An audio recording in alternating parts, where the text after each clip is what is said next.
let's transition to talk about someone who everyone is losing their minds over. Some of it rightfully so. Darius Garland is having a nightmare of a season. He's really been up and down, probably more down than up would be a fair thing to say. But what I want to know is this an outlier of a season for Darius Garland, or is this close to who he is as a player? I think it can be both, in the sense that this is an outlier season because we've seen him play a lot better than this, and we know that one of the things he focused on this offseason was getting bigger, getting stronger so he can finish in the paint, and he was doing that really well in the beginning of the season, even though he was sucking in areas that he didn't really need to be. He was just really careless with the ball in the way that he hasn't, like, even now when he has turnovers, it's not like the careless turnovers we saw in the first month. Yeah. So we've seen better versions of Darius, and we've even seen better versions and different versions of Darius this season. But one of the things I think this season does highlight, and I feel like we've seen it kind of in 2021 as well. I know that was like the first year he was an all-star, is it's really tough for somebody like that of his size to be the focal point of an offense, especially late in games, just because I come back to this thing that the Suns, he came out so hot in the first half. He was just on fire, making everything from three. And then, like, after the game, I asked Devin Booker, so what did you guys do differently? And he was like, yeah, we just denied Garland, and that was it. And it was like, when simple. I guess when you say it in like 5 words, it's really like, yeah, he like, was cooking us, so we just stopped letting him touch the ball. Right. And that's, obviously when you have Donovan Mitchell out there, that becomes very different. But I think it really kind of illustrates that he can't be the number one option on your team. Or if he is your number one option, like number one perimeter option on your team, then I think you're going to be a really flawed team. And what we've seen is the Cavs have been a mediocre team with Donovan Mitchell out. And I think we've seen that where, like, they have the skills when everything's clicking to beat really good teams, but then they also can lose to the Hornets and lose to the Nets, pretty easily. Yeah, to that point about the 2021 season, and as we've seen, I think if there's one thing from this year that is Darius Garland, like it's really him, is that leading an entire offense on your own. I'm not sure if that's in the bag for him. And I'll use Stephen Curry as he's like the golden example of a smaller guard. He's not really, but when you think of players who can control an entire offense, it's not players of Curry's size. And he's one of the greatest to ever do it at that size, and he still struggles. I mean, how many times do you hear that Stephen Curry's not clutch? It's because, it could be really hard to generate offense for a guy like that. The key is Stephen Curry is really great at moving without the ball. And he's also developed into throughout his career, became a very good finisher at the rim. Darius hasn't been able to do that. Obviously, he's never going to be Stephen Curry, so that's not a bar I'm holding him to. I'm just using it as a comparison point to be like, yeah, no wonder Darius can't lead an entire offense on his own. There's like a handful of players his size who have ever been able to do it to any degree.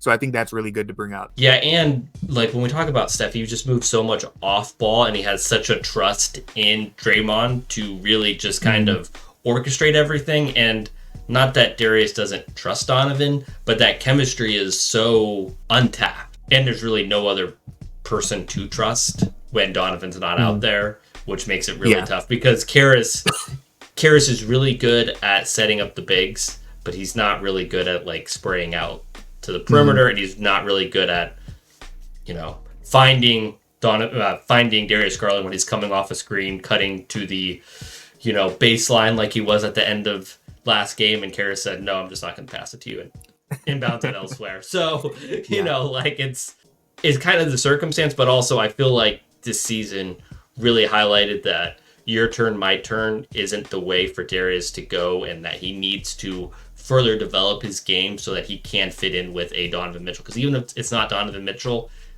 he needs to fit in with whoever his teammate is to be the best version of himself and for the team to be their best. Definitely. And to wrap up the Garland discussion and kind of provide my answer to this one is that I do think I try to look at the big sample size. We have 2 great seasons, 2 stellar seasons from Garland, and then this one, which is easily the worst of the last 3. I'd like to think that because of those first 2 seasons of him being great, and even this one there's been flashes this year. He's had really good games. He It's easy to forget he led that victory over Philadelphia with Embiid on the floor and Donovan Mitchell was not playing. He just led the team to a victory against Minnesota. He was in there when they beat Denver. He's had some very good games. There's really, well, if you just break down the good, the bad, and the ugly from Garland this season, at his best, he's been the version that we come to know and love from what we've seen those last 2 seasons. The bad, I think last night is a good example of bad because his process overall was fine. He finished with 14 points, 12 assists. He was moving the ball. He looked like himself. He was just missing shots, and we saw those limitations that we just talked about with him being an undersized guard. So it was a bad game, but the process was okay.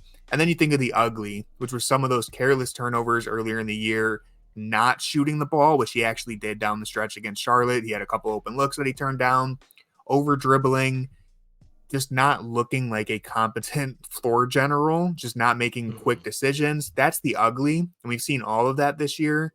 I would just hope that there's so many factors that went into why he performed this way. Many of them are his own lack of performances, and some of them are outside of his control.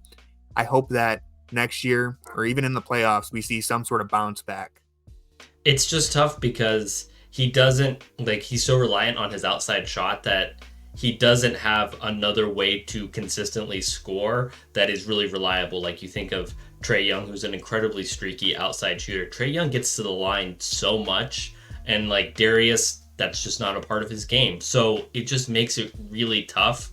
And I think, like, you know, we saw right after the All-Star break, he was just hitting everything from 3, and you're like, oh, Darius is back. But then when he's not hitting everything, it's like, well, Darius isn't back. And that's, you don't want somebody who has the ball all the time to, like, their game can't fluctuate that much. And if it does fluctuate that much, then your team's just not going to be very good. Yeah.